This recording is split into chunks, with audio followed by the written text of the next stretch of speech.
Ya, pemirsa, kita sudah di segmen terakhir di program Lunch Talk. Pak Wardiman dan Pak Dudung, tadi kan kita pada saat break atau jeda kita sedikit membahas bagaimana sebenarnya peluang yang harus diambil oleh para guru kita. Mungkin bisa dijabarkan dari Pak Wardiman seperti apa tadi ada statement, kata Pak Dudung, ancaman sama dengan peluang. Nah ini kan kita bisa katakan tidak semua guru dapat mengambil peluang itu. Jadi apa sebenarnya harus diperhatikan? Betul. Jadi yang dimaksud PGRI adalah bahwa ada peluang untuk tetap mengajar kepada murid kita, yaitu apa peluangnya? Internet. Tapi untuk sampai melaksanakan peluang itu masih diperlukan beberapa infrastruktur, yaitu apa tadi, handphone sama bayar. Ya, itu dia, Pak. Dan dua itu yang tidak bisa guru lakukan. Gitu. Ya.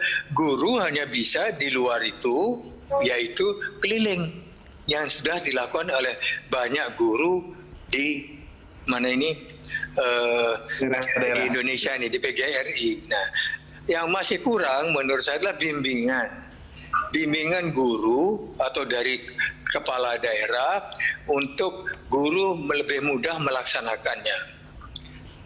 Antara lain tadi bagaimana internet bisa tercapai, bagaimana anak-anak yang nggak punya handphone bisa berdua atau bertiga. Atau berdua saja. Ini COVID ya, tidak boleh lebih dari dua. Iya benar. Ya, itu. Ya, silakan Pak Dudung. Iya, itu juga masalahnya nih Pak Dudung. Karena memang juga banyak guru mungkin di daerah, di pelosok-pelosok yang tidak memiliki akses untuk mungkin belajar secara daring, tidak punya handphone, tidak punya internet. Nah, dari guru sendiri, dari PGRI sendiri, ini seperti apa mengantisipasi agar guru-guru kita bukan malah mundur tapi maju, walaupun di tengah pandemi dengan memerlukan akses seperti itu? Oke, terima kasih Mbak Patricia. Jadi begini, PGRI memang menangkap tantangan ini menjadi sebuah peluang dengan berbagai rencana-rencana taktis dan strategis yang sedang dikembangkan oleh PGRI melalui PSLCC. Jadi kami itu punya pusat kajian untuk bagaimana mengembangkan teknologi pembelajaran, itu yang pertama. Yang kedua, kami pun punya plan yang kedua. Ketika daring sarana prasarana tidak memenuhi, seperti gurunya juga sulit, kemudian gurunya sudah tua, kami memberikan fasilitas kepada mereka bagaimana belajar di luar jaringan dengan efektif dan efisien dan menyenangkan. Itu kami punya wadahnya, komunitasnya. Ada APKS, asosiasi. Ya, jadi mereka berkumpul untuk bagaimana menyelesaikan persoalan-persoalan sesuai dengan masalahnya masing-masing.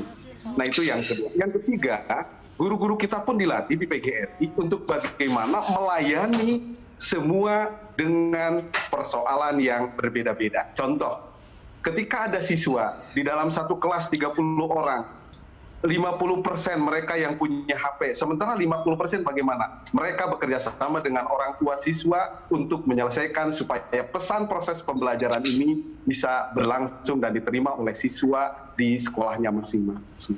Jadi, betul kata Prof bahwa hari ini yang jadi persoalan harus segera diselesaikan adalah kita hampir menurut Kompas 48,9% sekolah kita itu belum terjamah oleh internet dan listrik. Hampir 48%. Ini persoalan. Sehingga harusnya Kementerian Pendidikan bekerja sama dengan yang komunikasi, kemudian dengan dalam negeri, dengan yang daerah tertinggal, bekerja sama secara gotong royong sesuai dengan visinya untuk menyelesaikan persoalan ini sehingga tidak terjadi hal-hal yang kita tidak inginkan. Inilah yang dimaksud oleh PGRI, tantangan menjadi peluang. Iya, berarti maksudnya adalah yang ingin ditekankan dari PGRI adalah koordinasi antara kementerian untuk biar orang-orang ataupun anak-anak sekolah-sekolah tertinggal atau sekolah-sekolah di daerah-daerah ini bisa dijangkau seperti itu. Nah, Pak Wardiman, kalau tadi dari Pak Dudung katanya harus ada koordinasi, ini harus diperkuat. Nah, kalau dari Pak Wardiman sendiri nih, seperti apa yang harus diperhatikan? Bukan hanya dari pemerintah ya Pak ya, tapi juga mungkin sedikit pesan dari Menteri Pendidikan, pernah menjabat sebagai Menteri Pendidikan bagi anak-anak, guru-guru, ini seperti apa? Ya, nah, pertama tentunya saya sedih karena dari luar COVID membuat kita terbatas. Kita tidak boleh dalam satu kelas yang biasa 30, mungkin sekarang tinggal 5 sampai 8. Iya, benar. Ya. Nah, itu tantangan bagi guru, bagi PGRI. Kemudian tadi internet tidak ada. Pet di Jakarta pun banyak kantong-kantong di mana anak-anak nggak punya handphone, anak-anak nggak punya uang. Ya, ini Jakarta loh, kota yang PDB-nya paling tinggi. Ya. Iya. Kita jangan ke daerah-daerah dulu, udah Jakarta aja begitu, belum ada, sehingga itu tantangan. Nah, kalau bilang koordinasi, menurut saya kok lebih dari koordinasi. Gitu. Kita perlu internet, ya, bagi internet yang untuk siswa murah. Nah, bagaimana itu? Saya kira tidak dengan koordinasi, tapi dengan ya tindakan. Ya. Ya, toh, kalau misalnya PLN diperintahkan oleh pemerintah untuk 400 watt itu gratis, kan begitu dulu. Ya. Masih ingat nggak zamannya Orde Baru waktu itu? Kenapa dengan apa namanya internet apa bisa dibuat seperti itu?